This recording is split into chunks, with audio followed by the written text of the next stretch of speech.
మన పురాణాల ప్రకారం శక్తికి ఉన్న 7 ప్రతిరూపాలే సప్త మాతృకలు. వీరే బ్రాహ్మి, మహేశ్వరి, కౌమారి, వైష్ణవి, వారాహి, ఇంద్రాణి, చాముండి.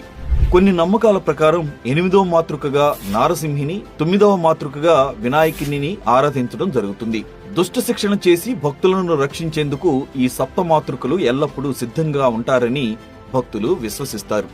మార్కండేయ పురాణం ప్రకారం దేవుళ్ల శరీరాల నుంచి వారి స్త్రీరూప శక్తులు ఉద్భవించాయని చెప్పబడింది.